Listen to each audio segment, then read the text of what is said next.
पे।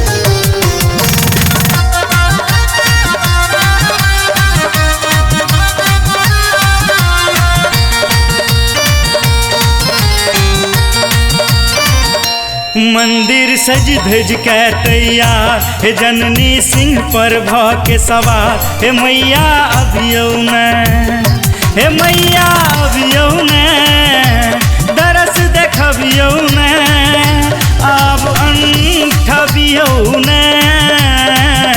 लागी गेल water proof पंडा, भक्त सब करैया जय जयकार, हे मैया अभियौ ने, हे मैया अभियौ ने, दरस देखबियौ ने, मनता पूरबियौ ने।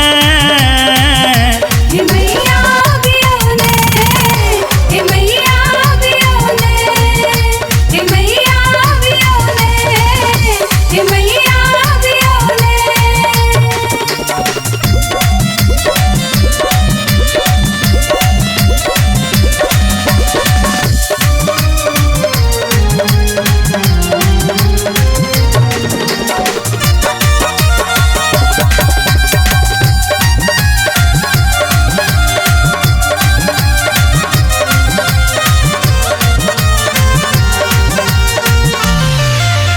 करुणा क्रोध समाहित संगे नैन ननोर भवानी, पूजा जप तप योग न्यास विधि किछुओ हम नहीं जानी।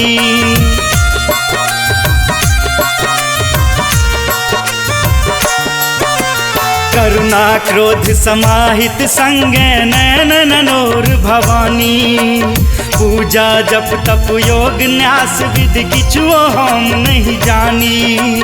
वेद तंत्र के भेल समन्वय, विधि मानव उपचारल, उत्तम गाम के नाम पड़ल, अहि कृपा सोजैत सम्हारल, अहि कृपा सोजैत सम्हारल। करै छी सप्तशती के पार, बेल नोती में जाय रुत पार, हे मैया अभियौ ने, हे मैया अभियौ ने, दरस देखबियौ ने, आब अंठबियौ ने। हे मैया अभियौ ने, हे मैया अभियौ ने, हे मैया अभियौ ने, हे मैया अभियौ ने।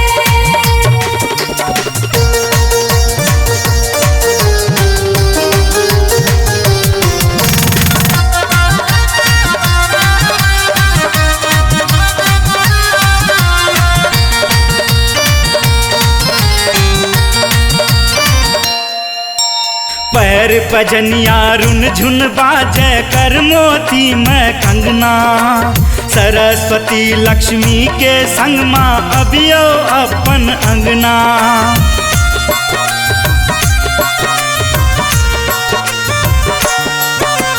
पैर पजनिया रुन झुन बाजे, कर मोती में कंगना, सरस्वती लक्ष्मी के संग माँ अभियौ अपन अंगना। अष्टभुजी दुर्गा महारानी, धन धर्मक करु रक्षा, यश सर्वस्वक वर दिया माता, कृपा दृष्टि के भिक्षा, माँ कृपा दृष्टि के भिक्षा। सजेलौं हम पूजा के था, पूती अनलौं अरहुल के हा, कंठ लगबियौ ने, हे मैया अभियौ ने, दरस देखबियौ ने, आब अंठबियौ ने। हे मैया अभियौ ने, हे मैया अभियौ ने, हे मैया अभियौ ने, हे मैया अभियौ ने।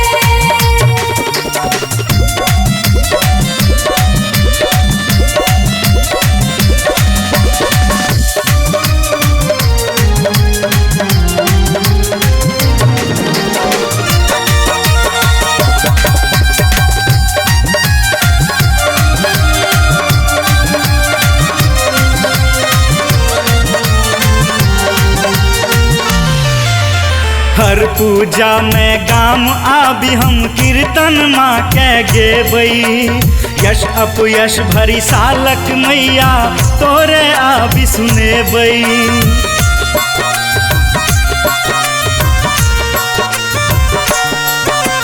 हर पूजा में गाम आबी हम कीर्तन माँ के गेबई। यश अपयश भरी सालक मैया तोरे आबी सुनेबई। एक हाथ में छुटकार जी दोसर में इस्तीफा। पहिल न सेंक्शन भेल की झटदा दोसर हम धरेबई। माँ दोसर हम धरेबई। तोरे नाम साची माशा तुमा छ एकर अछि गुमान जे पार लगबियो ने कृपा बरसा